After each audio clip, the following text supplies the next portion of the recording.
Okay, today is September 5th, and this is the first time I've been able to stand up paddleboard this summer. I'm so excited about going out. Hello, this is Ron Rash, and welcome to my channel, 1,000 Ways.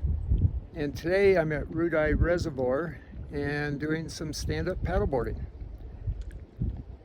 And I wanted to talk a little bit about stand-up paddleboarding and fitness. Stand-up paddleboarding, I am not an instructor for stand-up paddleboarding. If you want instruction for stand-up paddleboarding and you're visiting the Aspen area, I recommend the Aspen Stand-up Paddleboard and Kayak School, run by Charlie MacArthur. He's an expert. He's also an instructor for stand-up paddleboarding. But stand-up paddleboarding, there's some basic things I try to follow, and I'm using on Ruedi today. It's pretty flat water, even though it looks like a storm is coming. On flat water, using a hard stand-up paddleboard is probably more efficient. I don't own one. I only own a inflatable one. I actually own a number of them. And this is a single fin stand-up paddleboard that I'm using. And it's made by Soul Paddleboards. I'm not even sure if they're in business anymore. They're a Colorado company. I'm guessing they might be. I recommend, once you inflate your stand-up paddleboard, you always store it with the fin up so you don't destroy the fin or lose it in some way. I'm also using a paddle that is a carbon fiber paddle. I actually like it quite a bit.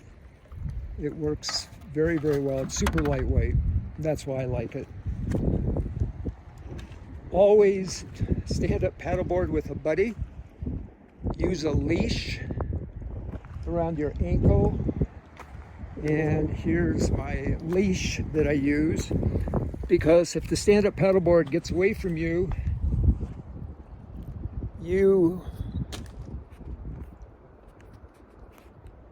will not be able to catch it if it's a windy day. It will blow away from you. But this is the leash I use. It goes around my ankle in the back. If you're on a river, don't use a leash. It can be a serious problem to use a leash. And then, of course, use a PDF, personal flotation device, a PFD. And I use this one. They make them for stand-up paddleboards, just little waist ones that work very efficiently.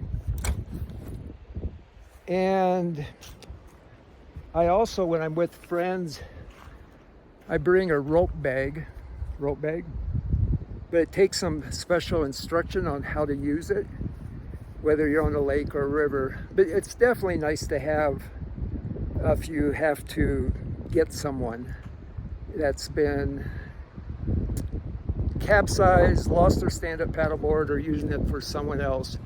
But yeah, I recommend bringing a throw bag and knowing how to use it. I also have on my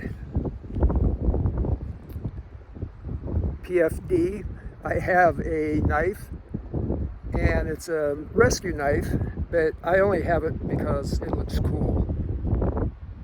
I'm not sure how I would use it in an entanglement or on a river, but I'm sure it has very serious applications.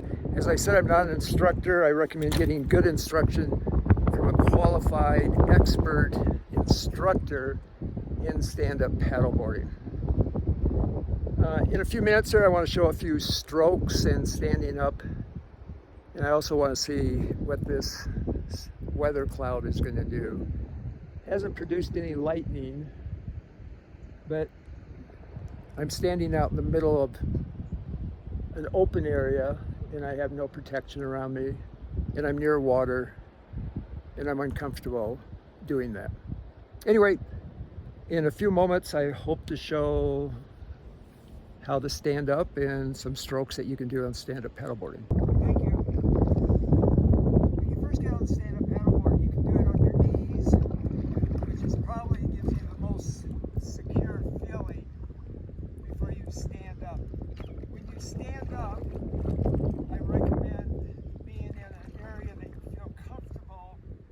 far out on a lake or pond. There's the handle, the strap for picking up the paddleboard. That will be between my feet.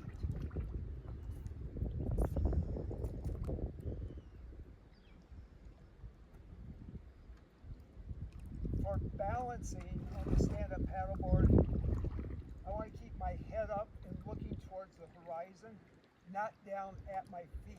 That will compromise your balance a little bit.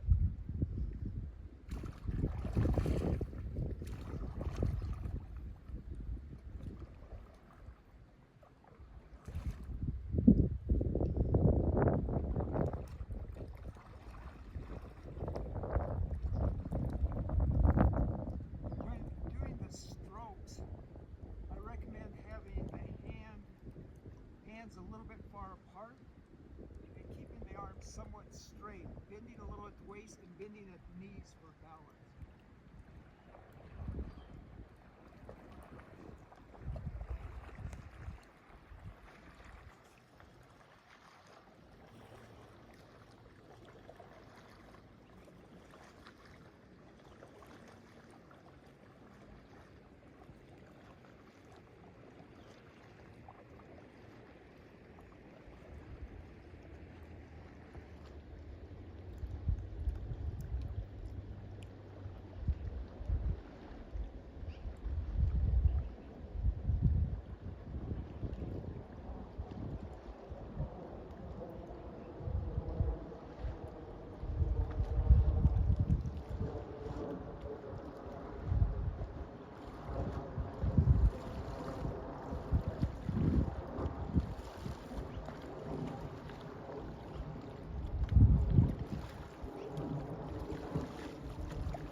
On this stroke, I'm trying to enter with my paddle straight up and down, not at an angle. If I do it at an angle, that's going to make my paddleboard turn. So I keep it down, bend at the waist, bring the stroke back just past the foot, flip it, and do it again.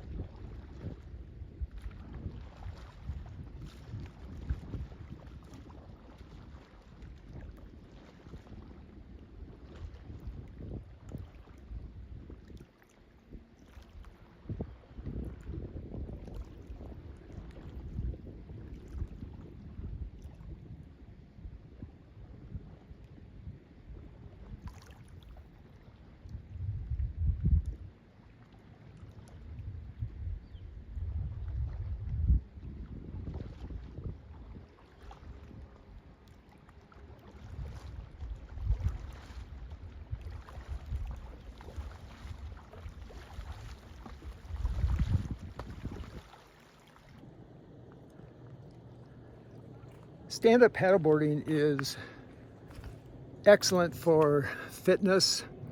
The people say for the core. It's kind of an all-around body workout. It kind of reminds me of, it may sound funny, as Nordic skiing.